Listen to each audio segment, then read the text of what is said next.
Tonight, dreams will come true for 60 young men and their families on the big stage in Brooklyn. Yeah, finally, tonight's the night. The 73rd NBA draft is upon us. You know, it feels like we know how those first couple of picks are going to go, but you just never know. Anything can happen once the teams are officially on the clock.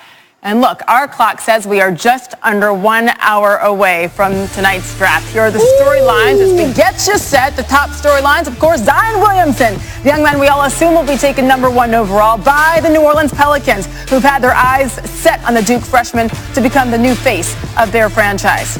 Once the Zion domino presumably falls, Ja Morant and R.J. Barrett are expected to go at picks 2 and 3 respectively. Morant to Memphis to join the Grizzlies, Barrett to the Big Apple with the Knicks. So the real intrigue of the draft is expected to begin at pick #4. The Lakers will be making the pick on behalf of the Pelicans as part of the Anthony Davis trade. But who goes at #4? And will that pick be moved? Can't wait for that storyline. One of the biggest risers up the draft board right now is North Carolina point guard Kobe White. He had a private workout with the Knicks just this morning. And in the latest ESPN mock draft, White is projected to go 6th overall to the Suns. But regardless of who goes where, tonight's the night the lives of many young men will change forever.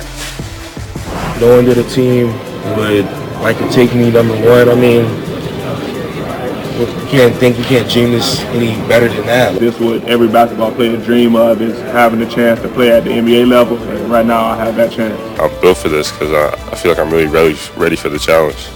If you know me, I try to make everything fun. So it's been quite fun for me. You know, you see how I am, you see what I've done so far in my career. I just feel like I accept the challenge, and I'm really going to give it everything I got. It's been weird, like turning on ESPN or something. My name's just right there. Obviously something I'm not used to. I just get to be myself.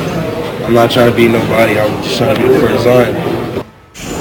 ESPN NBA insider Adrian Wojnarowski joins us now live from Barclays Center in Brooklyn with some breaking news. Woj, we just described what that 4th pick is all about. The Lakers selecting on behalf of the Pelicans, part of that Anthony Davis trade. What is breaking? What's going on? Well, Sage, now the Pelicans, the Lakers will be selecting on behalf of the Atlanta Hawks. They have traded into that #4 spot. They're going to give New Orleans #8, #17, #35 in tonight's draft, a protected first-round pick next year that they have from Cleveland.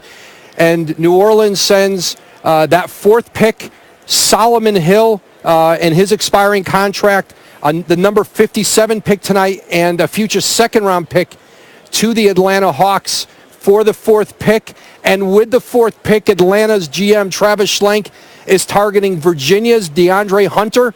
This has been the player he has been pursuing throughout this preseason. Last year, he went up he made the deal with Dallas to select Trae Young. This year, he moves up to get Hunter. That's a pretty significant core they put together with the Hawks.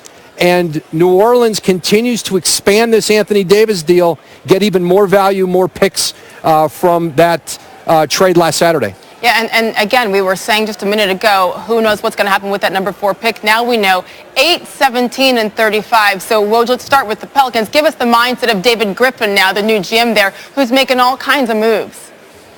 Well, you know, they wanted to see what the marketplace would hold for #4. Minnesota was really aggressive trying to get up into that spot. But Atlanta having 3 of the top 17 picks, gave them the opportunity to do this and the cap space to take on Hill's contract. And, now, listen, David Griffin can draft at 8 and 17 tonight. He could go back and look for another trade here and move those picks. So he's got a lot of flexibility. But that original Laker deal that included 3 first-round picks, now it's become 4 or 5 picks. That Cleveland pick next year that goes to the Pelicans probably turns into 2 second-round picks. It's heavily protected. But I think both GMs really got what they were pursuing here. Both had a lot of flexibility, multiple picks to play with. And you look at the Atlanta Hawks, too, Woj, and a year ago getting Trae Young, and of course he's up for Rookie of the Year. He had one heck of a rookie season with the Atlanta Hawks. But overall, on a national level, we don't hear too much about Atlanta. Describe what's going on with this franchise as they try to climb up the ranks of the Eastern Conference.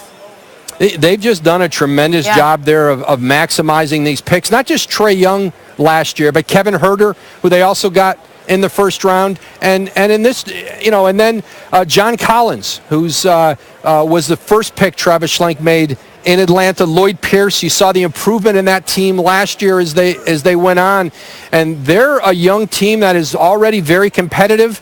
Another year of watching these young players grow, and then all of a sudden, maybe Atlanta is a team that, with their cap space and how clean their financial books are, they could be out in free agency. This is exactly how ownership in Atlanta imagined this going with the multiple picks they had going forward.